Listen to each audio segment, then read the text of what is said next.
नमस्कार दोस्तों, स्वागत है आप सभी लोगों का मेरे YouTube चैनल में। आप लोगों के सामने एक बार मैं फिर लेकर आया हूँ जीव विज्ञान का मॉडल पेपर, जो कि बोर्ड की परीक्षा की दृष्टि से बहुत ही इम्पॉर्टेंट है। इसलिए वीडियो को अंत तक जरूर देखिएगा। अगर आपको वीडियो अच्छा लगता है तो please like, share, comments and subscribe to our YouTube channel. तो चलिए दोस्तों, स्टार्ट करते हैं हम आज का पहला क्वेश्चन। पहला क्वेश्चन है हमारा कि मनुष्य में वृक्क एक तंत्र का भाग है जो संबंधित है। किससे संबंधित है? तो जो किसी वृक्क होती है उनकी संख्या एक जोड़ी होती है। कितनी होती है? एक जोड़ी होती है, अर्थात 2 होती है। और जो वृक्क संबंधित होता है तो वो होता है उत्सर्जन तंत्र। किससे संबंधित होता है? उत्सर्जन तंत्र से संबंधित होता है। इसका सही आंसर हो जाएगा हमारा ऑप्शन नंबर 3, यानी उत्सर्जन तंत्र। ठीक है। नेक्स्ट दूसरा पॉइंट जो दिया गया है, दूसरा पॉइंट दिया गया है कि स्वपोषी पोषण के लिए आवश्यक है। यानी जो स्वपोषी पोषण होता है उसके लिए कौन कौन सी चीज़ें आवश्यक होती हैं। नंबर 1 पर दिया गया है कार्बन डाइऑक्साइड तथा जल, क्लोरोफिल, सूर्य का प्रकाश तथा ये सभी। तो स्वपोषी पोषण के लिए जो आवश्यक दशाएं होती हैं ये सभी होती हैं। क्यों? क्योंकि कार्बन डाइऑक्साइड और जल के संयोग से ही तो पेड़ पौधे जो होते हैं वो क्लोरोफिल और सूर्य के प्रकाश की उपस्थिति में अपने भोजन का निर्माण करते हैं। ठीक है।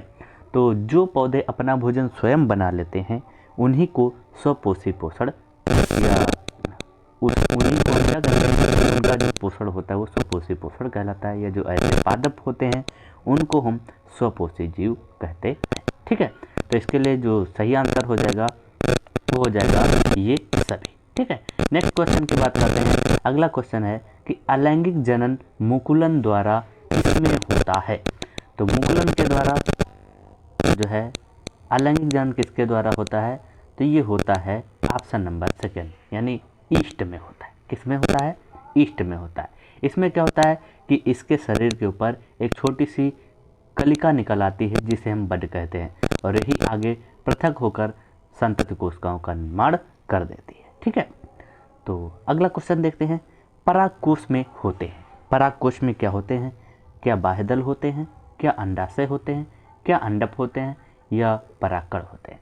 तो परागकोश में आपको पता है, चूंकि जो परागकोश होता है ये पुष्प का नर भाग होता है। क्या होता है? पुष्प का नर भाग होता है। तो इसमें जो उपस्थित होंगे या जो पाए जाते हैं उनको हम क्या कहते हैं? परागकण कहते हैं। क्या कहते हैं? परागकण कहते हैं। तो इसका सही आंसर हो जाएगा परागकण, यानी ऑप्शन नंबर 4। ठीक है। अगले क्वेश्चन की हम बात करते हैं। तो अगला क्वेश्चन दिया गया है, बहुत ही अच्छा है, बहुत ही सरल भी है, कि स्वपरागण तथा परपरागण में विभेद कीजिए। 2 नंबर का है। तो स्वपरागण और परपरागण में अंतर क्या होता है? तो सबसे पहली चीज़, अगर हम पहली परिभाषा लेते हैं स्वपरागण की, कि स्वपरागण में क्या होता है कि इसमें जो परागण होता है इसमें क्या होता है कि परागकोश से परागकण निकलकर अपने ही पुष्प की या अपनी ही जाति के अन्य पुष्प की वर्तिकाग्र पर पहुंचना स्वपरागण कहलाता है।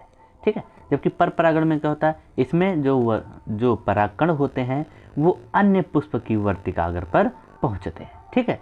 दूसरी चीज, स्वपरागण के लिए जो है हमें माध्यम की आवश्यकता नहीं होती है, जबकि परपरागण के लिए हमें माध्यम की आवश्यकता होती है।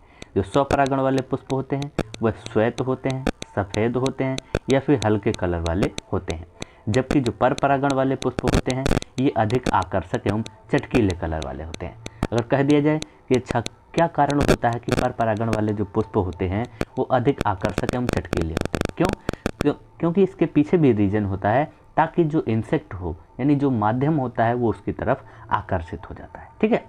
अगले क्वेश्चन की हम बात करते हैं। अगला क्वेश्चन दिया गया है, वन संरक्षण क्यों आवश्यक है।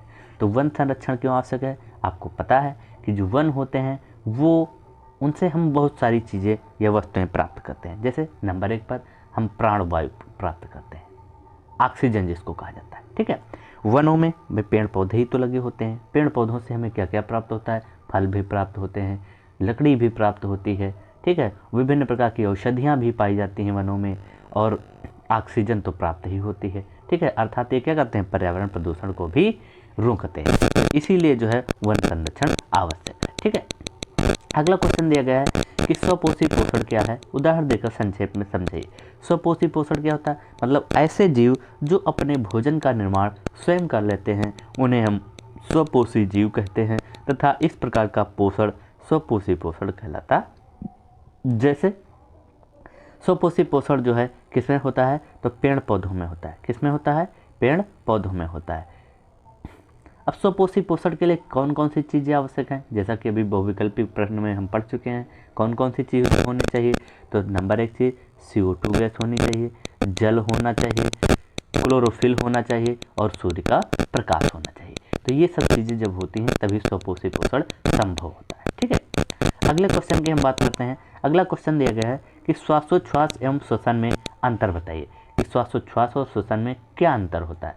तो श्वासोच्छ्वास में क्या होता है कि जो श्वासोच्छ्वास की क्रिया होती है जिसको हम इंग्लिश में ब्रीथिंग कहते हैं, इसमें क्या होता है कि इसमें हम वायु को ग्रहण करते हैं और छोड़ते हैं। मतलब वायु को ग्रहण करना तथा छोड़ने की प्रक्रिया जो होती है वो कहलाती है श्वासोच्छ्वास। जो श्वासोच्छ्वास होता है ये 2 प्रकार का होता है, एक होता है निःश्वसन और दूसरा होता है निःश्वसन। ठीक है, एक होता है निःश्वसन और दूसरा होता है निःश्वसन। ठीक है, जबकि हम श्वसन की बात करते हैं तो श्वसन की अगर हम बात करें तो श्वसन क्या होता है कि इसमें जीवधारियों में क्या होता है कि जो भोज्य पदार्थ होता है उसका जैव रासायनिक ऑक्सीकरण होता है। ठीक है, तो जीवधारियों में भोज्य पदार्थ के जैव रासायनिक ऑक्सीकरण की क्रिया को श्वसन कहते हैं। श्वासोच्छ्वास की क्रिया अभी हमने बताई कितने प्रकार की होती है, 2 प्रकार की होती है। ऐसे ही श्वसन भी कितने प्रकार का होता है, 2 प्रकार का होता है। एक होता है वायवीय श्वसन, दूसरा होता है अवायवीय श्वसन, या जिसको हम आक्षिक श्वसन तथा अनाक्षिक श्वसन कहते हैं। एक चीज़ आप दूसरी, श्वासोच्छ्वास में क्या होता है कि इसमें ये जो क्रिया होती है ये शरीर के कह लीजिए या अंगों के अंदर नहीं होती है, ये बाहर होती है, बाहर ही होती है। लेकिन जो श्वसन की क्रिया होती है ये कोशिकाओं के अंदर होती है। श्वासोच्छ्वास के द्वारा हमें किसी भी प्रकार की कोई भी ऊर्जा प्राप्त नहीं होती, लेकिन श्वसन के द्वारा जो है हमें 673 किलो कैलोरी ऊर्जा उत्पन्न होती है। ठीक है, तो ये हो गया हमारा अगला क्वेश्चन दिया गया है कि अथवा में लगा हुआ है पुष्प में निषेचन क्रिया को प्रदर्शित करते हुए स्त्री केसर की लंब का एक नामांकित चित्र बनाइए। तो चलिए हम बना देते हैं फिगर बन जाएगा हमारा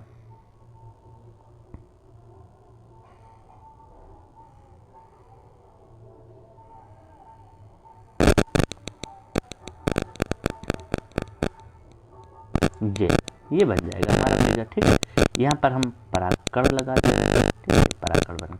अब ये है यहाँ पर वर्तिकाग्र, ये क्या है, वर्तिकाग्र है। ठीक है, अब देखिए होता क्या है, जब यहाँ पर परागकोश होते हैं, परागकोश में परागकण पाए जाते हैं। ये जब परागकण पहुँचते हैं कहाँ पर, वर्तिकाग्र पर पहुँचते हैं, तो इसी क्रिया को हम कहते हैं परागण कहते हैं। अब होता क्या है, ये जो परागण होता है ये पराग नलिका के माध्यम से जब यहाँ पर बीजांड में पहुँचता है तो बीजांड में 3 प्रकार की कोशिकाएं होती हैं। एक होती हैं ध्रुवीय, मध्य में होती हैं, मध्य में ध्रुवीय होती हैं, सबसे पहले होती हैं अंड कोशिकाएं और उसके विपरीत दिशा में होती हैं प्रतिध्रुवी कोशिकाएं होती हैं। ठीक है, तो जब ये परागकण जो होता है अंड कोशिका के साथ में संलयित हो जाता है तो इसी की क्रिया को हम कहते हैं निषेचन। और निषेचन के पश्चात किसका निर्माण होता है, निषिक्तांड। किसका निर्माण होता है, निषिक्तांड, यानी जिसको हम जायगोट कहते हैं। ठीक है, या हिंदी में युग्मनज कहते हैं, इसका निर्माण होता है। ठीक है, आगे हम बात करते हैं। अगला क्वेश्चन हमारा दिया गया है कि निम्न पर संक्षिप्त टिप्पणी लिखें। पहला है दोहरा संचरण क्या है। तो दोहरा संचरण क्या मतलब होता है कि जब रुधिर जो है हृदय से होकर 2 बार गुजरता है। ठीक है, कितनी बार गुजरता है, 2 बार गुजरता है, तो इस क्रिया को हम क्या कहते हैं, दोहरा संचरण कहते हैं। ये मान लीजिए हृदय क्या है, ये हृदय है। ठीक है, रफली हम बनाए दे रहे हैं, ये आपका हृदय बन रहा है, ये बन गया हमारा, चलिए फिर से बनाए दे रहे हैं, हृदय बन गया। ठीक है,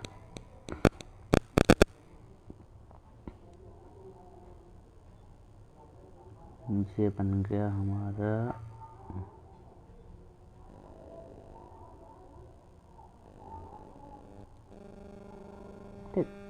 अब देखिए, हृदय में दो भाग होते हैं, एक होता है दायां भाग, दूसरा होता है बायां भाग। तो आपको पता है कि जो हृदय का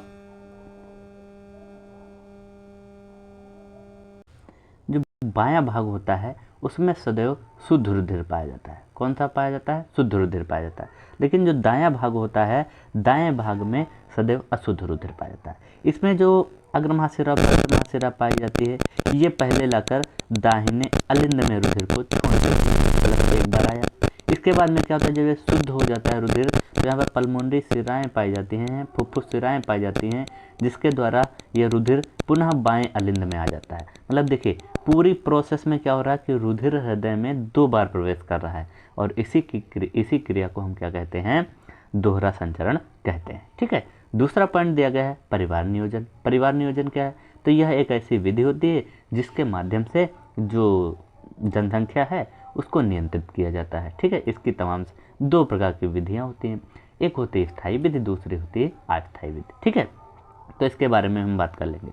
अगला क्वेश्चन दिया गया है, अथवा में लिखा हुआ है संतुलित भोजन पर विवरण दीजिए। तो संतुलित भोजन क्या होता है? ऐसा भोजन होता है जिसमें विभिन्न प्रकार के, या फिर कह लीजिए समस्त प्रकार के जो पोषक तत्व होते हैं, जैसे कार्बोहाइड्रेट, वसा, प्रोटीन, विटामिन, एंजाइम्स, ये जो होते हैं ये समान मात्रा में, या कह लीजिए एक निश्चित अनुपात में उपलब्ध होते हैं या पाए जाते हैं उसमें। ठीक है। जिसको करने के बाद जो व्यक्ति है वो रोगी नहीं होता है, या कह लीजिए अस्वस्थ नहीं होता है। ठीक है। अगला क्वेश्चन दिया गया है, मेंडल के नियमों की एक से व्याख्या कीजिए। तो मेंडल के 3 नियम थे। पहला नियम था प्रभावता का नियम। ठीक है। प्रभावता का नियम क्या कहता है कि जब एक जोड़ी विपरीत लक्षणों वाले युग्मकों के मध्य में क्रॉस कराया जाता है तो F1 पीढ़ी में जो लक्षण प्रदर्शित होते हैं उन्हें हम प्रभावी लक्षण, तथा जो छिप जाते हैं उन्हें हम अप्रभावी लक्षण कहते हैं। ठीक है। ये और यही नियम जो होता है ये क्या कहलाता है? मेंडल का प्रभावता का नियम कहलाता है। इसमें हमने क्रॉस करवाया था कैपिटल टी और स्मॉल टी, जिसके बाद जो F1 पीढ़ी बनी थी उसमें सभी संकर लंबी यानी संकर लक्षण वाली संतानें उत्पन्न हुई थी। ठीक है।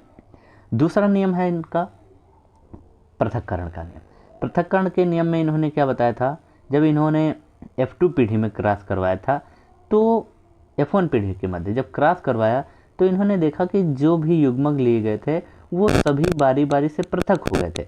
इसी कारण इसको इन्होंने क्या कहा था? पृथक्करण का नियम कहा था। तो ये नियम क्या था? फिर से सुन लीजिए। जब एक जोड़ी विपरीत लक्षणों वाले युग्मकों के मध्य में क्रॉस कराया जाता है तो F1 पीढ़ी में सभी संकर या प्रभावी लक्षणों वाली संतानें उत्पन्न होती हैं, परंतु जब इनके मध्य पुनः क्रॉस कराया जाता है तो F2 पीढ़ी में ये सभी युग्मक पृथक हो जाते हैं। इसी कारण इसे हम पृथक्करण का नियम कहते हैं। ठीक है। अब अगर हम बात करते हैं मेंडल का जो तृतीय नियम है जिसे हम स्वतंत्र अभ्यूहन का नियम कहते हैं, उसके बारे में बात करते हैं। तो अभी तक जो 2 नियम पढ़े थे ये सभी मोनोहाइब्रिड क्रॉस पर आधारित थे, लेकिन जो हम मेंडल का तृतीय नियम पढ़ेंगे वो जो है द्विसंकर संकरण पर आधारित है। तो वहाँ पर हम कितने लक्षण लेते हैं? वहाँ पर हम 4 लक्षण या फिर 2 जोड़ी लक्षणों को लिया जाता है। ठीक है। तो इसमें क्या लिखना होता है कि जब 2 जोड़ी विपरीत लक्षणों वाले युग्मकों के मध्य में क्रॉस कराया जाता है तो F1 पीढ़ी में संकर लक्षण वाली संतानें उत्पन्न होती हैं, परंतु जब इनके मध्य पुनः क्रॉस कराया जाता है तो F2 पीढ़ी में जो अप्रभावी जीन का जोड़ा होता है वह अपना स्वतंत्रतापूर्वक प्रदर्शन कर देता है, और यही जो नियम होता है यही कहलाता है स्वतंत्र अभ्यूहन का नियम। ठीक है। तो ये तीनों नियम हो गए। ठीक है। और इसके बाद में ये जो गोल पीला और झुर्रीदार हरा वाला था ये हमको क्रॉस करवा देना है। ठीक है। अगला क्वेश्चन दिया गया है, 2 पर टिप्पणी लिखिए। किन्हीं 2 पर टिप्पणी लिखना है। पहला है पराकण का एक स्वच्छ नामांकित चित्र बना देना है, तो चित्र आप बना लीजिएगा। ठीक है। दूसरा पॉइंट दिया गया है वृक्काणु या नेफ्रॉन क्या होता है। नेफ्रॉन क्या होता है? तो वृक्कों की संरचनात्मक एवं क्रियात्मक जो इकाई होती है उसी को हम नेफ्रॉन कहते हैं। ठीक है। या फिर इसी को हम वृक्क नलिका कहते हैं। ठीक है। इसका आगे का जो भाग होता है वो प्याले नुमा संरचना का निर्माण करता है जिसे हम बोमेन संपुट कहते हैं। ठीक है। तो ये वृक्काणु हो जाएगा। एक वृक्क में लगभग इनकी संख्या 10 से 15 लाख होती है। ठीक है। तो दूसरा पॉइंट देगा खाद्य श्रृंखला एवं खाद्य जाल क्या है। खाद्य श्रृंखला क्या होता है? पिछले वीडियो में भी बताया जा चुका है कि खाद्य श्रृंखला क्या होती है। कि समस्त जीवधारी अपने भोजन के लिए या अपने खुद को जीवित रखने के लिए एक दूसरे पर डिपेंड करते हैं और एक श्रृंखला यानी चैन का निर्माण करते हैं। इसी को हम खाद्य श्रृंखला कहते हैं। और जब कई खाद्य श्रृंखलाएँ मिल जाती हैं तो किसका निर्माण हो जाता है? तो खाद्य जाल का निर्माण हो जाता है। जैसे एक खाद्य श्रृंखला हम देख लेते हैं। मान लीजिए कोई पादप है, ठीक है, ये कोई पादप। अब खाद्य श्रृंखला की बात करें तो उसमें उत्पादक, उपभोक्ता और अपघटक 3 प्रकार के होते हैं, ठीक है। या चलिए एक खाद्य श्रृंखला, ये पादप कोई है, इसको मान लीजिए खाने वाला कौन है? बकरी खाती है। बकरी को कौन खा लेता है? बकरी को जो है लोमड़ी खा लेती है, लोमड़ी खा लेती है। लोमड़ी को कौन खा लेता है? शेर खा लेता है, ठीक है। तो देखिए इस पर डिपेंड है कौन? बकरी डिपेंड है। बकरी पर कौन डिपेंड है? ये लोमड़ी डिपेंड है। लोमड़ी पर कौन डिपेंड है? शेर डिपेंड है, ठीक है। तो इस प्रकार से ये क्या बन गई? हमारी एक खाद्य श्रृंखला बन गई, ठीक है। तो आशा करता हूँ दोस्तों कि आपको वीडियो अच्छा लगा होगा। अगर आपको वीडियो अच्छा लगा है तो please like, share, comment and subscribe our YouTube channel. Thanks for watching me.